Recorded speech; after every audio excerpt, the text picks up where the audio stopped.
Jadi sebagai pembuka mungkin saya ingatkan kembali ini adalah suatu penyakit optik neuropati dengan kerusakan lapang pandang yang berkoresponden dengan kerusakan syaraf yang ada, di mana tekanan intraokular masih merupakan faktor risiko utama. Tipe-tipenya ada berbagai macam, namun untuk kepentingan pembahasan laser pada glaukoma, saya akan fokus bahwa tipenya terutama secara anatomis adalah sudut terbuka atau sudut tertutup. Jadi dari sejarahnya sudah banyak atau sudah lama juga ini laser ini dipakai dalam dunia kedokteran, baik yang non oftalmologi maupun yang oftalmologi. Untuk membedakan atau kita membahas jenis-jenis laser yang ada, maka akan saya bagi dulu tentang mekanisme bekerjanya, yaitu yang pertama adalah untuk memodifikasi outflow obstruction. Dalam hal ini kita akan membahas atau lebih dengan mengenal trabecular meshwork, dan contohnya di sini adalah laser trabeculoplasty, baik yang diode, argon maupun selektif. Yang kedua adalah untuk memodifikasi flow block. Di sini adalah yang disebut hambatan di sini adalah untuk aqueous mencapai trabecular meshwork-nya, yaitu sebagai outflow channel, dan ini biasanya menjadi efek dari dinamika antara pangkal iris dengan trabecular meshwork. Di sini akan kita bahas nanti iridotomi dan iridoplasti. Dan yang ketiga, laser ini juga sudah ada yang untuk membantu produksi aqueous. Jadi yang kita kenal sebagai cyclodestructive procedures. Jadi iridotomi ini sendiri sebetulnya sudah diperkenalkan sejak tahun 1970, yaitu menggunakan jenis laser argon dan Nd:YAG. Mekanisme bekerjanya adalah dia untuk meniadakan pupil block. Kita tahu salah satu mekanisme dari multimekanisme angle closure adalah pupil block, di mana aqueous berproduksi di COP atau di badan siliar, di bilik mata depan. Aqueous akan berjalan melalui pupil, kemudian ke anterior chamber, sehingga mencapai pintu keluarnya, yaitu di trabecular meshwork yang terletak di sudut bilik mata depan. Nah, pupil block di sini adalah kondisi di mana pupil relatively bersentuhan dengan bagian anterior dari lensa, dan oleh sebab penyempitan di jalur ini, maka aqueous menjadi stagnasi di bagian belakang atau di COP, di bilik mata belakang, sehingga akan perlahan-lahan akan menimbulkan perbedaan gradien temperatur, ada terjadi gradien temperatur di COP dan di COA. Akibat tidak seimbangnya tekanan di COP dan COA ini akan menekan badan iris menjadi ke anterior, dan ini secara klinis mungkin kita temukan sebagai suatu iris bombe, ya. Dan ini dengan melengkungnya iris, maka pupil blok ini juga semakin terjadi blokade dan semakin total, sehingga semakin macet pula si aqueous di belakang iris atau di COP. Nah, dengan adanya iridotomi, maka dibuat bypass untuk mengalirkan aqueous dari COP ke COA, sehingga gradien pressure ini ditiadakan. Dan ini adalah standar terapeutik untuk semua angle closure, baik itu PACS, PAC maupun PACG, di mana mekanisme ini dipikirkan sebagai mekanisme tertutupnya sudut yang mendominasi. Jadi indikasinya adalah acute angle closure. Jadi pada saat pasien datang dengan akut, kita tahu korneanya udem, maka yang pertama kali kita lakukan adalah memberikan obat-obatan supaya udema kornea ini resolve dan membaik, sehingga visualisasi ke COA juga lebih baik, dan disinilah saatnya kita melakukan LPI untuk meniadakan pupil block. Kemudian indikasi berikutnya adalah jika mata yang sehat ini, jika pernah mengalami akut, maka mata yang sehat atau mata yang masih belum pernah terjadi akut ini mempunyai indikasi untuk dilakukan LPI. Sudah ada banyak penelitian, dan ini beberapa di antaranya yang mengatakan bahwa memang sudah ada risiko untuk terjadi akut attack juga pada mata yang baik. Sehingga kita perlu melakukan sesuatu untuk mencegah terjadinya serangan akut. Dan ternyata dengan profilaktik LPI ini, mata-mata yang fellow eyes ini menjadi terlindungi dari akut attacks di penelitian populasi Singapura. Indikasi lain adalah semua stage, semua situasi pada chronic angle closure glaukoma dan sudut tertutup. Ini adalah metodenya, yaitu menggunakan laser argon ataupun NDAC. Di tempat kita, barangkali pada PPDS semua tahu, kita biasa menggunakan yang sequential, yaitu yang bertahap, argon dulu, kemudian NDAC. Dan kemudian yang teknologi terbaru ini ada yang disebut sebagai Pascal, yaitu dia sebetulnya sama, tetapi dia semi-automated dan target dari laser beam-nya sudah ada di mesinnya, sehingga kita cukup satu kali melakukan laser, satu kali memencet knob lasernya, dan dia sudah langsung terpapar dalam pattern-pattern tertentu seperti pada gambar ini. Ini juga bisa dilakukan untuk PRP retina fotokoagulasi. Tekniknya untuk pre-op kita mempersiapkan pasien supaya pupilnya kecil dengan pilokarpin. Kemudian karena sejalan dengan prosedurnya bisa terjadi risiko IOP spike atau peningkatan lonjakan tekanan intraokular, maka kita memberikan obat tetes anti glaukoma dari jenis brimonidin. Kenapa brimonidin? Karena dia di sini bekerjanya cepat, dalam hitungan menit dia sudah ada efeknya.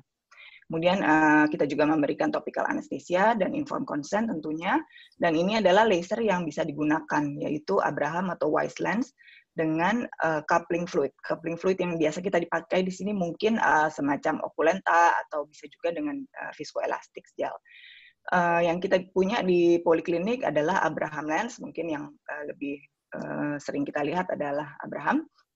Dan lokasi aplikasi laser ini terutama di kuadran superior yang tertutup oleh kelopak mata. Jadi bisa di antara 10-11 atau 1-2 clock hours. Dan posisinya seperifer mungkin menjauhi pupil. Dan yang juga memudahkan adalah bila kita tembakkan laser di iris yang bagian paling tipis, yaitu apabila kripta-kripta maka di celongan kripta yang paling tipis. Kegunaan laser ini dengan tipe sekuensial adalah dia menurunkan energi yang dibutuhkan saat kita melakukan iridotomi dan mengurangi juga perdarahan. Kemudian yang penting di sini untuk kita tahu apakah laser iridotomi kita sudah berhasil, tandanya adalah kalau kita sudah memperforasi iris, biasanya terjadi suatu semburan cairan beserta pigmen dari COP ke COA, dan ini akan visible pada lapang pandang operasi kita. Dan jika kita mau melakukan enlargement atau perbesaran, maka ini bisa sampai dengan 150 kira-kira atau 300 mikron, dan ini sangat dianjurkan oleh beberapa reference karena pada mata-mata Asia ini sangat prevalent angle closure glaukoma ini, maka disarankan untuk memperlebar whole iridotomi itu. Jadi untuk mencegah penutupan kembali atau misalnya kurang efektif, sehingga kadang-kadang kalau terlalu kecil masih bisa menyebabkan suatu pupil blok. Parameter yang kita pakai adalah yang terdapat di Asia Pacific Glaucoma Society Guidelines, dan ini adalah settingsnya, ya bisa dibaca juga. Dan kita mulai dari power yang kecil. Kalau memang kita lihat pada view laser kita dia sudah cukup bisa mempenetrasi, maka kita bisa pertahankan di power tersebut. Tetapi kalau kurang, maka kita bisa naikkan juga sampai dengan 900 miliwatt. Setelah sangat tipis, maka baru kita gunakan NDAC laser, karena perlu diingat NDAC laser ini mempunyai sifat cutting atau memotong, sehingga dia bisa menimbulkan rasa sakit pada pasien. Jadi hindari melakukan pindah ke NDAC pada iris yang belum terlalu tipis, ya. Jadi setipis mungkin baru kita tembak NDAC untuk betul-betul memperforasi, dan biasanya cukup dengan 1-3 tembakan. Kesulitannya itu tadi apabila korneanya terlalu udem sehingga visualisasi kita kurang baik, kita tidak bisa memfokuskan laser beam kita, khususnya di bagian kornea yang perifer. Kemudian pupil-pupil yang dilatasi ini juga menyulitkan kita mau tembak di mana, karena kita tidak mau terlalu dekat dengan pupil. Dan sick irides atau iris stroma iris yang tebal, dan ini biasanya sering terjadi juga pada yang akut, karena dia kondisi akut kadang-kadang membuat stroma iris menjadi lebih tebal dan jadinya lebih sulit, ya. Tapi itulah tantangannya, dan kita salah satu indikasinya tetap pada akut glaukoma. Ini tadi untuk yang tipe Pascal, sebetulnya total energinya akan sama saja, tetapi biasanya dia spot size-nya lebih kecil tapi multiple. Jadi untuk mendapatkan yang konvensional kita 1 titik, barangkali pada Pascal ini dia terdiri dari 2x2 alias 4 titik, tetapi lebih kecil-kecil, tapi targetnya lebih tajam sehingga collateral damage-nya atau kerusakan di jaringan yang tidak perlu kita tembak sebetulnya itu menjadi minimal. Jadi sebetulnya dia efektivitasnya sama, tetapi dia lebih safe dalam arti energi yang tersampaikan tidak sebanyak pada yang konvensional. Nah, apa yang kita lakukan setelah dilakukan laser? Idealnya kita harus memonitor pasien selama 1 jam ke depan untuk melihat atau mengantisipasi ada tidak lonjakan tekanan intraokular. Apabila ada, maka kita harus memberikan obat-obatan, barangkali perlu acetazolamid oral. Dan untuk dibawa pulang, pasien kita berikan biasanya topical steroid 4-6 kali sehari selama 1-2 minggu. Tergantung dari banyaknya energi atau banyaknya tembakan yang kita berikan. Kalau kita rasa kita tidak terlalu over melakukan lasernya, maka cukup 2 minggu kita lihat lagi. Tapi kalau kita kurang confident, misalnya kita terlalu banyak mengaplikasi lasernya, kita khawatir terjadi peradangan yang berlebihan, maka boleh 1 minggu kita lihat lebih cepat. Pada saat review, pada saat follow up, yang kita cek adalah patensi dan size atau ukuran dari iridotomi tersebut. Ya. Kita juga cek tekanan dan kondisi glaukoma lainnya, serta kita lakukan gonioskopi ulang. Ini yang barangkali suka jarang ya, barangkali karena kita udah sibuk ya kita lupa gonioskopi ulang. Tetapi ini sebetulnya baik dilakukan karena kita mau mengevaluasi setelah kita laser ini terjadi pelebaran angle tidak gitu ya. Kalau memang tidak terjadi pelebaran angle atau sudut yang lebih terbuka dari sebelum melaser, maka kita pikirkan ada suatu mekanisme lain pada angle closure ini. Kita tahu secara patofisiologi sudut tertutup ini bisa terjadi akibat pupil block, plato iris mechanism configuration atau faktor lensa. Nah, jadi dengan melihat lagi gonioskopinya, maka kita bisa memikirkan ini dia masih ada mekanisme apa yang belum kita atasi. Dan seringkali juga bisa timbul kita bisa menilai pasnya peripheral anterior sinekianya. Kadang-kadang kalau pasien memang baru mengalami angle closure ini baru, maka pasnya bisa relief, pasnya bisa lepas sehingga sinekia tersebut lepas, jadi ini juga akan berdampak pada tekanan intraokularnya, akan lebih baik. Tapi kalau ternyata kita udah LP pada gonioskopi masih ada beberapa area ceplok-ceplok di mana pasnya itu ada, maka ini menjadi perhatian untuk kita bahwa ini sebenarnya ternyata barangkali sudah terjadi lama. Oh ya, ini tadi adalah gambaran OCT anterior yang secara jelas dapat memperlihatkan iris yang tadinya berbentuk cembung ke depan, setelah laser dia menjadi flat, dan apabila dilihat di sudut bilik mata depan, di situ tampak trabecular meshwork-nya lebih terbebas dari pangkal iris. Ya. Jadi apa yang kita mesti pikirkan kalau ternyata setelah LPI, masih ada residual angle closure, maka ya kita pikirkan itu tadi barangkali ada mekanisme lain, misalnya plateau configuration. Dan tekanannya misalnya masih tinggi, maka yang kita lakukan adalah tentu saja menambahkan atau tetap pakai obat-obat penurun tekanan intraokular, dan kita rencanakan iridoplasti kalau memang masih ada plateau iris configuration-nya.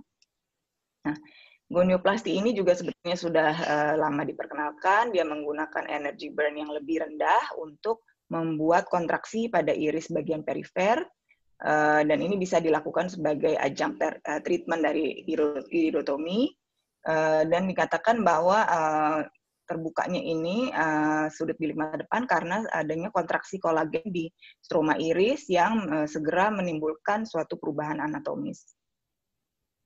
Ini indikasi-indikasinya, plateau iris syndrome, narrow angle, walaupun kita sudah lakukan iridotomi. Dan indikasi lain bisa nanoftalmus, microftalmus, angle closure glaukoma lain, dan adanya peripheral anterior sinekia yang luas pada misalnya pasien uveitic glaukoma di mana terjadi seclusio pupil. Di situ kita biasanya juga bisa ada tempatnya untuk dilakukan iridoplasti, bisa membantu untuk menurunkan tekanan. Metodenya sama, preparasinya adalah pilokarpin, kita mau pupil miosis ya, brimonidin untuk mencegah lonjakan tekanan intraokular pada saat laser, dan topical anesthesia. Settingnya seperti di APGS guidelines juga sebetulnya, dengan power yang lebih rendah daripada iridotomi tadi, namun spot size-nya lebih besar sedikit dibandingkan iridotomi dengan durasi yang juga lebih lama. Nah, di sini bisa dilihat dari skematiknya, maka laser ditembakkan di perifer iris, dan lensa yang kita pakai adalah Abraham iridoplasti, ini khusus untuk iridoplasti. Ini adalah gambaran juga pasca laser iridoplasti di pasien, ya. Jadi kita mengaplikasikannya biasanya sekitar 6 per kuadran, dan jarak antara satu spot laser dengan spot lainnya kurang lebih 1 diameter atau 2 diameter, dan endpoint-nya, atau kita tahu, atau apabila kita sudah selesai melakukan laser iridoplasti, endpoint-nya atau patokannya di mana kita merasa sudah cukup hasil melakukan iridoplastinya adalah anterior chamber depth-nya biasanya langsung dalam tuh. Ya, nggak dalam-dalam banget tentunya, tetapi berbeda. Jadi kamu harus selalu ingat untuk melihat bilik mata depan sebelum iridoplasti dan sesudah iridoplasti. Biasanya cukup striking perbedaannya. Dan ini bisa dikerjakan apabila visualisasi korneanya kurang baik, atau udem korneanya ternyata tidak resolve dengan baik, kamu kesulitan iridotomi, maka iridoplasti ini bisa menjadi pilihan juga untuk kondisi-kondisi akut, karena dia tidak perlu fokus yang presisi.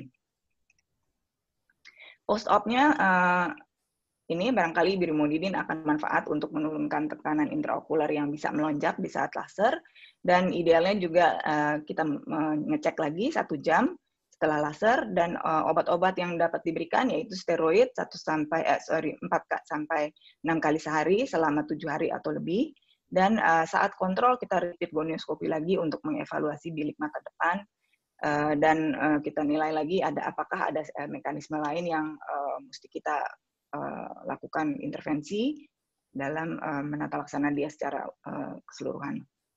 Komplikasi yang dapat terjadi adalah iritis ringan.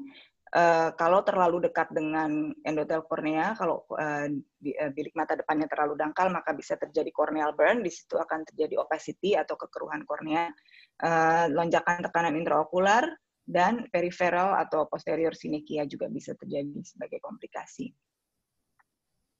Ini adalah pre dan post iridoplasti dengan OCT anterior. Juga bisa dilihat bahwa bagian sudut di mana ada trabecular meshwork di situ menjadi agak jauh dari pangkal irisnya setelah iridoplasti. Ya, jadi lasernya memang pada penampakannya akan menimbulkan depigmentasi pada bagian perifer tempat lasernya. Ini menjadi lebih putih ya, karena memang di situ terjadi kontraksi kolagen tersebut yang membuat COA lebih dalam. Kalau tidak ada kontraktur, ini kita jadi sebelum selesai, misalnya kita baru kerjakan 1 kuadran, kita mengevaluasi bagaimana bilik mata depannya. Kalau tidak tampak kontraktur iris yang segera, maka kita harus berpikir barangkali energi yang kita berikan belum adekuat, atau jauh dari lokasi yang kita seharusnya tembak. Kita maunya di bagian perifer sedekat mungkin dengan sudut bilik mata depan, sedekat mungkin dengan trabecular meshwork, tetapi tidak di trabecular meshwork-nya. Ya, jadi kalau kita ternyata kejauhan dari si sudut ini, maka ini juga tidak akan menimbulkan kontraktur iris yang adekuat. Kemudian apakah peripheral anterior sinekianya terlalu banyak dan terlalu adheren, ya. Dan juga kalau kita melakukan overtreat dalam hal ini, misalnya energi yang kita pakai terlalu tinggi, maka akan terjadi nekrosis jaringan, sehingga akan langsung terjadi kontraktur tetapi langsung menjadi pucat seketika, ataupun areanya menjadi luas sekali. Area yang kontraktur ini juga kita harus perhatikan, dan kemudian kita mengadjust power kita.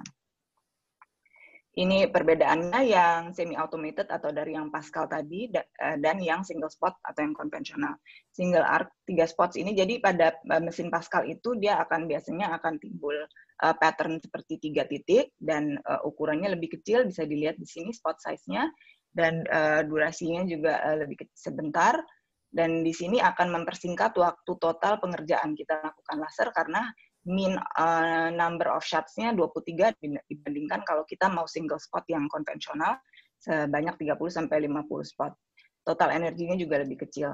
Nah, ini adalah simulasi, barangkali gambaran membedakan antara si laser yang konvensional ini berbeda dengan yang Pascal, karena jadi di sini apabila kita melakukan yang konvensional, maka ada area yang menjadi collateral damage, di mana sebetulnya di situ tidak perlu menerima energi laser, tetapi ikut terkena karena spot size kita. Namun pada yang Pascal dia lebih terarah, jadi dia berupa 3 dot kecil, area of treatment-nya sama-sama 400 mikron, tetapi karena dia terdiri dari 3 dot kecil ini, jadi lebih fokus ke 3 dot itu saja, yaitu sekitar 50 mikron masing-masingnya, sehingga mengurangi kerusakan jaringan kolateralnya. Jadi argon iridoplasti ini cukup aman dan efektif untuk menangani pasien yang masih ada residual angle closure, khususnya pada misalnya ada mekanisme pelaku iris yang masih tertutup kondisi sudutnya setelah iridotomi. Yang selanjutnya ada trabekuloplasti. Di sini biasanya kita gunakan untuk memanipulasi area trabecular meshwork supaya peningkatan aqueous outflow ini menjadi lebih baik. Diindikasikan untuk open angle, jadi khusus pada glaukoma yang kita bisa memvisualisasi trabecular meshwork karena target lasernya itu sendiri adalah area trabecular meshwork ya. Jadi bisa pada POAG, exfoliative glaukoma atau pigmentary glaukoma, dan ocular hypertension yang kita mau perhatikan khusus karena pada pasiennya ada faktor risiko untuk terjadi konversi ke glaukoma. Kapan kita juga bisa kerjakan pada pasien yang sebetulnya sudah cukup terkontrol atau cukup bisa dipakai obat-obatan saja, tetapi ada masalah misalnya compliance buruk, pasien suka lupa, pasien tidak mampu beli obat, pasien sulit menjangkau apotek untuk mendapatkan obat-obat ini ya. Jadi compliance problem ini menjadi salah satu indikasi atau kita bisa pikirkan untuk dilakukan trabekuloplasti sebagai pengganti obat-obatan yang sebetulnya efektif menurunkan tekanan. Mechanism of action-nya memang masih banyak diteorikan, belum ada yang betul-betul yakin, tetapi dikatakan ada suatu biomechanical theory di mana lamela dari trabecular meshwork ini menjadi tighten, menjadi ketat, dan terjadi pelebaran trabecular space karena shrinkage dari jaringan kolagen di trabecular meshwork dan jaringan sekitarnya, sehingga ini melebarkan area-area yang menjadi outflow channels dari aqueous. Kemudian ada juga yang mengatakan ini menurunkan tekanan intraokular karena ada cellular mechanism, dan yang cellular teori ini akan menyebabkan suatu biochemical reaction, di mana laser menyebabkan inflamasi dan ekspresi dari sitokin, dan ini akan men-trigger suatu kaskade kejadian atau kaskade biochemical selanjutnya, di mana akan terjadi aktivasi dari upregulation dari MMP, dan ini juga bisa meningkatkan outflow facility dengan cara menggantikan, kemudian terjadi regenerasi dari trabecular meshwork dan boosting terjadinya turnover dari extracellular matrix atau ICM. Jadi semua mekanismenya lebih biologis, lebih ke selular ya, dibandingkan dengan mechanical theory, walaupun ada juga efek mechanical-nya sehingga dia membuka trabecular space di sini. Menggunakan laser argon ya, yang dikenal sebagai argon laser trabekuloplasti, atau juga suatu frequency doubled and YAG laser yang disebut selective laser trabekuloplasti. Bedanya apa? Jadi pada pemakaiannya ini adalah perbedaan laser parameternya, spot size yang untuk argon lebih kecil dengan exposure time yang lebih lama juga, dan powernya di sini lebih tinggi, dan number of spots-nya kurang lebih sama, di mana ALT dan SLT akan disebar di 180 sampai 360 derajat. Jadi area of treatment-nya bisa di 180 derajat angle atau seluruhnya 360 derajat ya. Energy level-nya harus diatur sedemikian rupa, dan pada ALT patokan kita adalah terjadi suatu bubble formation. Dan ini dilakukan di non-pigmented trabecular meshwork. Jadi laser beam diarahkan di non-pigmented trabecular meshwork-nya. Jadi ini menghindari area pangkal iris dan terjadi bubble formation. Sementara yang selective laser treatment ini juga sama ditembakkan di bagian non-pigmented trabecular meshwork. Tetapi dalam hal ini kita tidak akan melihat apa-apa, tidak ada bubble formation, tidak ada blanching atau bagian trabecular meshwork menjadi putih, itu tidak ada karena dia sudah langsung tertarget di pigmented cells-nya. Ini gambar di sebelah kanan memperlihatkan bahwa argon laser trabekuloplasti ini menyebabkan suatu crater atau seperti kawah gunung berapi ya pada sel-sel trabecular meshwork. Ini karena argon laser itu memang sifatnya koagulatif. Sementara yang selective laser sebelah kanan ini bisa dilihat arsitektur luka dari arsitektur trabecular meshwork merupakan tidak terlalu terganggu arsitekturnya. Jadi dia bisa mempertahankan struktur yang masih seperti fisiologisnya. Karena di sini laser selektif ini mentargetkan sel-sel yang berpigmen saja sehingga dia tidak merusak atau tidak menyebabkan collateral damage seperti halnya pada argon laser. Namun pada kedua laser ini masih tetap dicatat ada komplikasi berupa transien, peningkatan tekanan, lonjakan tekanan intraokular secara transien, inflamasi ringan, pembentukan PAS, dan corneal endothelium damage juga jika kita terlalu dekat ke kornea. Setelah laser, pengobatannya masih kita berikan IOP control sampai topical steroid juga bisa diberikan selama 4-7 hari, atau juga dalam trabekuloplasti ini memungkinkan karena inflamasinya minimal, memungkinkan memberikan kita non-steroid obat-obatan non-steroid instead of si steroid. Jadi kalau dibandingkan ALT dan SLT sebetulnya similar efficacy dengan reduksi IOP tidak lebih baik dari obat-obat tetes, jadi hanya 20-25%. Jadi dia di sini tidak dimaksudkan untuk mengganti menjadi tambahan dari obat tetes atau ini, tapi dia bisa menjadi substitusi apabila obat-obat tetes tidak memungkinkan pada pasien tersebut. Sayang sekali F-nya ini tidak bertahan lama dengan berjalannya waktu. Sebagai contoh, ini ALT akan menurun dari 80-30% sampai di tahun ke-10 post-laser. Retreatment success rate-nya kurang baik dan dikatakan seringkali terkait dengan komplikasi. 50% dari kasus yang di laser trabekuloplasti tetap membutuhkan filtering procedure atau trabekulektomi. Dari glaucoma laser treatment studies ini dikatakan bahwa ada faktor-faktor prediktor yang bisa melihat kita akan sukses atau tidak melakukan trabekuloplasti pada suatu pasien adalah tergantung dari misalnya tekanan intraokular awalnya, kemudian bagaimana surgeon's experience-nya sehingga laser bisa diaplikasikan dengan baik, kemudian bagaimana pigmentation intensity-nya di trabecular meshwork-nya, dan juga usia. Untuk penelitian SLT dikatakan bahwa tekanan intraokular yang turun ini sebetulnya sama efektifnya dengan PGA sampai dengan 12 bulan follow-up. Nah, laser yang terakhir adalah dari grup cycloablative procedure atau cyclodestructive procedure atau yang barangkali juga sering diistilahkan sebagai cycloterapi. Ini ditujukan untuk memodifikasi prosesus ciliaris, di mana dia memproduksi aqueous, ya, dan ini lokasinya adalah di pars plicata, dan sel pigmentary ciliar epithelium adalah targetnya di sini, di mana jika terjadi modifikasi akan menjadi supresi produksi aqueous dan menurunkan tekanan intraokular. Approach-nya bisa dari transpupil, transkleral, ataupun endoskopik. Yang kita biasa dikerjakan di Kirana barangkali adalah yang transkleral. Dan modalitas yang dipakai biasanya bisa dengan ENIAC atau dioda laser. Dan ini sifatnya invasif dan terjadi absorpsi selektif dari sel-sel di badan siliar yang mengandung melanin. Ini diindikasikan untuk menurunkan tekanan intraokular dengan pada pasien yang mempunyai visual prognosis mungkin kurang baik ya.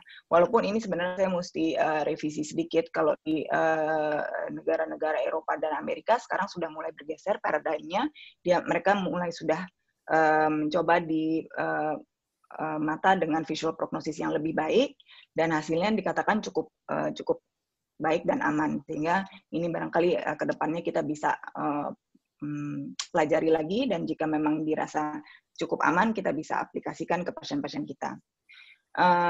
Ini juga diindikasikan untuk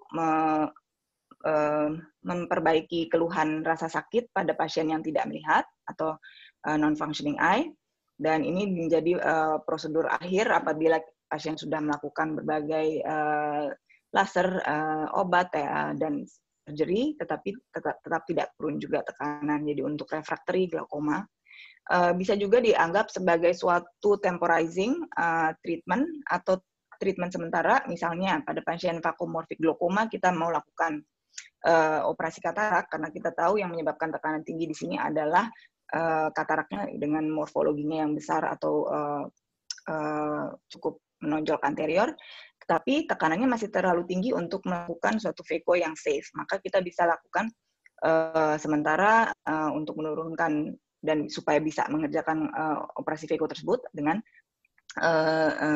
sikloablasi ini. Kemudian apabila tindakan surgery yang lain memberikan atau kita bisa memprediksi bahwa tidak akan memberikan hasil yang cukup baik, atau jika pasien kurang fit untuk melakukan operasi surgery glaukoma lainnya, maka bisa dipikirkan suatu tindakan siklofotokoagulasi ini. Kemudian juga bisa dipakai untuk pediatric congenital glaukoma. Nah, ini adalah alat yang konvensional yang diode yang lama barangkali ya, generasi awal-awal, dan biasanya laser ini akan diaplikasikan melalui probe khusus, dan probe tersebut akan ditempelkan di ocular surface di area sekitar limbal, di mana di situ disesuaikan dengan area pars plicata di mana badan siliar berada. Ini adalah videonya, jadi sebetulnya prosedurnya sangat simple dan sangat cepat karena total pengerjaannya sekitar 100 second, 50 inferior, 50 superior. Ini dilakukan transscleral micropulse cyclophotocoagulation. Jadi ini adalah diode laser yang generasi terbaru dengan modifikasi penggunaannya aplikasi laser dalam bentuk micropulse atau dalam pulsasi sedikit-sedikit. Jadi ada rest time-nya atau ada di mana saat laser itu berhenti, jadi dia hanya berpulsasi. Ini dikatakan cukup aman karena tidak terus-menerus energi laser itu diaplikasikan. Dan tadi saya sudah perlihatkan videonya, itu sangat singkat, 100 detik saja.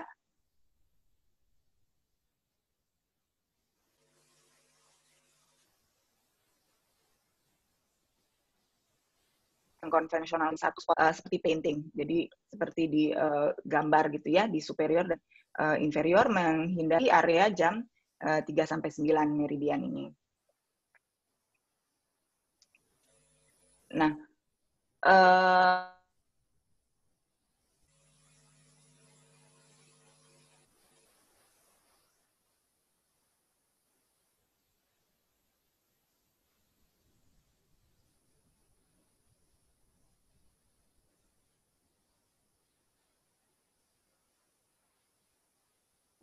dapat tampak langsung berupa ciliary processusnya menjadi pucat atau berwarna keputihan karena terjadi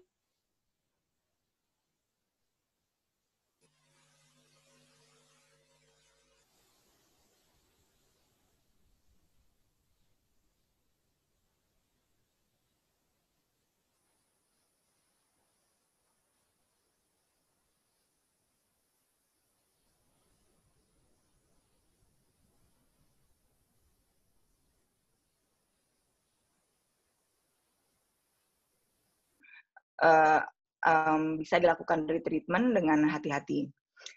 Modalitas baru dengan misalnya si micropulse cycle photocoagulation tadi masih terus berkembang di dunia glaukoma ini, sehingga bisa memperbaiki delivery dari laser photocoagulasi ini sehingga lebih efektif dan efisien dengan efek-efek samping yang minimal. Mungkin itu saja. Terima kasih. Saya persilahkan apabila ada pertanyaan. Izin dok, saya Dila dok. Ya. Ya dok, saya ada 2 pertanyaan dok. Yang pertama saya menanyakan dok untuk LPI ini dok. LPI ini apa sebaiknya pada saat benar-benar serangan akut langsung diberikan atau harus tunggu stabil dulu? Karena kan ada yang bilang harus nunggu turun dulu baru di LPI. Tapi ada yang bilang juga pada saat akut-akutnya dok. Nah yang kedua pertanyaan saya kan untuk pre-treatment LPI ini dan laser yang lain kan diberikan pilokarpin. Nah, kalau di poli itu kadang-kadang kan pasiennya baru dapat jadwal LPI-nya 2 minggu kemudian atau 3 minggu dok. Apakah tidak ada masalah kalau kita berikan pilokarpin selama 2 minggu sampai di LPI atau ada batasan pemakaiannya? Terima kasih dok. Jadi pertanyaan yang pertama tadi bagaimana melakukan LPI, apakah benar-benar harus pada saat akut? Ya sebetulnya memang idealnya begitu, tapi nah di sini yang kita suka bingung adalah, bukan suka bingung, suka jadi salah kaprah adalah definisi dari akut itu sendiri. Pasien-pasien yang datang ke kita sebetulnya akutnya tuh akut-akutan ya, maksudnya jadi kalau yang disebut akut itu sebetulnya dalam hitungan jam, dia masih baru banget, sakitnya baru mungkin sekitar 6-7 jam sebelum ketemu kita, dan masih ada seluruh tanda-tanda akutnya, yaitu tadi spasme, mata merah, visus turun mendadak, dan tekanannya sangat tinggi.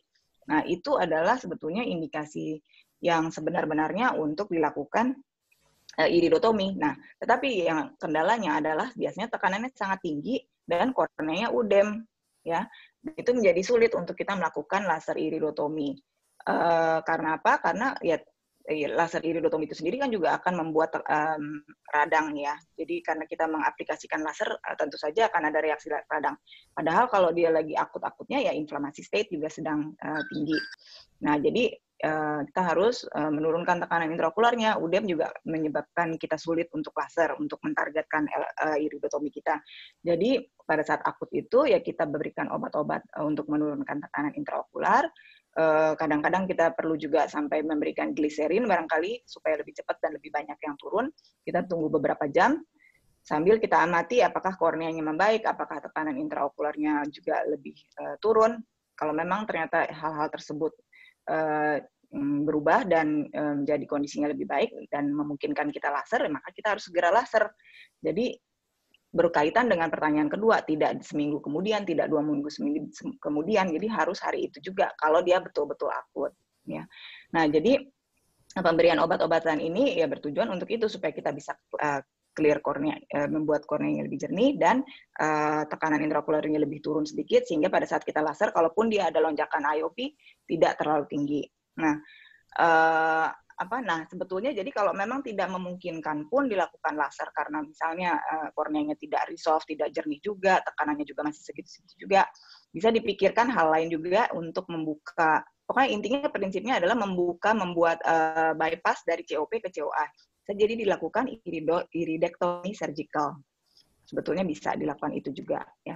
Jadi sebetulnya prinsipnya memang akut ini adalah indikasi sebetul-betulnya si laser ini. Kalau akutnya benar-benar akut. Nah, masalahnya yang datang ke kita adalah biasanya akutnya udah mungkin 2-3 minggu yang lalu, sekarang masih sakit sih, tapi ya nggak bisa dibilang betul-betul akut juga gitu. Nah, kalau pada pasien-pasien ini sebetulnya dilakukan iridotomi boleh-boleh aja, tetapi efektivitasnya membuka blokade pupil dalam hal ini barangkali kecil karena dalam waktu 2 atau 3 minggu dia mengalami akut itu tidak ada intervensi anatomis apa-apa, maka barangkali penutupan trabecular meshwork di sini udah lebih lama ya, jadi pangkal iris menutupi trabecular meshwork ini udah lebih lama lengketnya sehingga juga udah lebih pasnya lebih kuat ya, sehingga kalau kita iridotomi pun dia nggak akan kebuka dengan kita membuat iridotomi, kan kita membuat bypass saluran dari COP ke COA, sehingga mestinya tadinya harapannya irisnya yang tadinya melengkung dan nempel di bagian trabecular meshwork ini bisa ke belakang dan membuka sudut. Tapi kalau udah 2 minggu dan sekitarnya dan lebih lama lagi, ya barangkali sudah tidak bermanfaat gitu. Nah, jadi pertanyaannya tadi apa, pilokarpin pemberiannya selama sambil menunggu jadwal lasernya. Boleh-boleh aja sih, tapi kalau saya biasanya cukup memberikan di hari H-nya aja. Kalau kita biasanya kalau memang irisnya masih cukup responsif, maka beberapa jam sebelum laser saja cukup. Kalau diberikan dari berminggu-minggu sebelumnya, ya kalau memang dia glaukomanya sudah irisnya sudah iskemik sekali dan nggak berespon terhadap miotikum, maka ya percuma juga sebetulnya mau dikasih dari seminggu, dari 2 minggu sebelumnya, nggak akan kecil, nggak akan memprepare miosis untuk di hari dia lasernya. Jadi menurut saya sih kurang bermanfaat, jadi bisa di hari H-nya aja. Menjawab nggak ya, Dila? Menjawab, dokter. Jelas, dok. Ini di chat ada pertanyaan ya? Oke, ada pertanyaan dari Anissa. Untuk prosedur SLT dikatakan dapat diulang. Berapa kali maksimal kita ulang dan apakah dilakukan dilakukan di spot yang sama atau counterpart? Terima kasih, dokter. Kalau kita nggak melakukan SLT sih ya, jadi sayang sekali saya nggak ada pengalaman pribadi untuk SLT ini, tetapi secara teori bisa diulang, tetapi tidak akan terlalu efektif, dikatakan efeknya kalau dia sekali nggak terlalu bagus hasilnya, maka waktu di repeat pun akan tidak sama, karena sebetulnya efektivitas dari SLT ini tergantung dari kondisi pigment atau non-pigmented cells trabecular meshwork-nya. Jadi bagaimana dia mengabsorb energi lasernya. Kalau kita udah pernah laser sekali dan dia efeknya nggak bagus, maka kalau kita retreat, ya mungkin kurang lebih sama aja, karena ternyata ya karakteristik dari sel trabecular meshwork-nya nggak tipe yang bisa mengabsorpsi cukup baik, barangkali melaninnya tidak cukup banyak, dan sebagainya, ya kita nggak bisa persis juga tahu kenapa. Nah, tapi kalau misalnya dalam hal yang pertama kali di SLT dia ada efeknya cukup bagus, tetapi ya efeknya worn off aja over time, atau karena sudah lama aja jadi dia efeknya udah nggak efektif lagi, itu dikatakan bisa di-repeat dan mungkin ada efeknya. Jadi ini bisa dilakukan, bisa di spot yang sama. Atau kalau di beberapa penelitian dikatakan SLT ini memang rasanya jejasnya tidak terlalu jelas, tidak sejelas pada iridoplasti. Jadi saya nggak tahu juga nih kalau memang kita bisa di spot yang sama atau di spot yang masih virgin, ya nomor satu kita nggak bisa melihat juga sebetulnya mana yang belum di laser, mana yang belum kena jejas laser, sehingga mungkin kita tidak bisa tentukan gimana. Dan nomor dua, kalau memang di area situ masih ada pigmen, ya mestinya dia masih akan ada efek untuk dipaparkan selektif laser ini. Jadi rasanya tidak bermasalah untuk mencari spot yang belum terkena laser. Gitu kira-kira, Anissa, mudah-mudahan menjawab. Ada pertanyaan lagi? Izin dokter, ada pertanyaan dari auditorium, dok. Oh ya, silakan. Selamat pagi dokter, izin mau bertanya dokter terkait dengan pernyataan dokter bahwa ternyata di beberapa negara CPC ini sendiri sudah digunakan untuk pasien-pasien yang tidak lagi pada kondisi advanced stage, itu maksudnya yang visusnya sudah jelek ya dok ya. Itu cukup penasaran dok, dok secara kita mengetahui bahwa CPC sendiri ini komplikasinya cukup cukup berat ya dok, disebulgi dan sebagainya. Itu bagaimana ya dok penjelasannya? Ya, terima kasih. Ini Cecil ya tadi yang nanya. Iya dokter. Ya, jadi maksud pertanyaan kamu, sekarang kan di negara-negara lain sudah mulai dikerjakan di pasien yang visusnya baik gitu ya?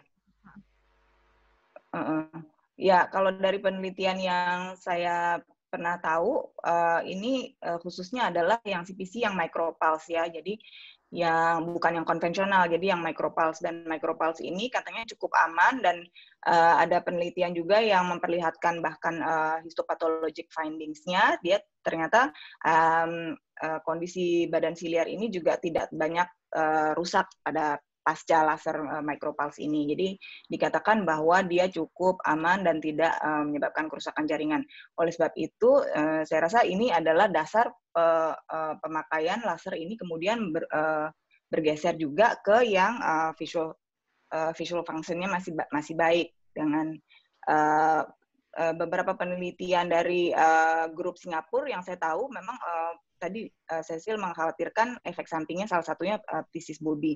Itu tidak ada dari follow up time yang mungkin saya lupa follow up time-nya tapi cukup lama juga dan dikatakan phthisis bulbi tidak ada.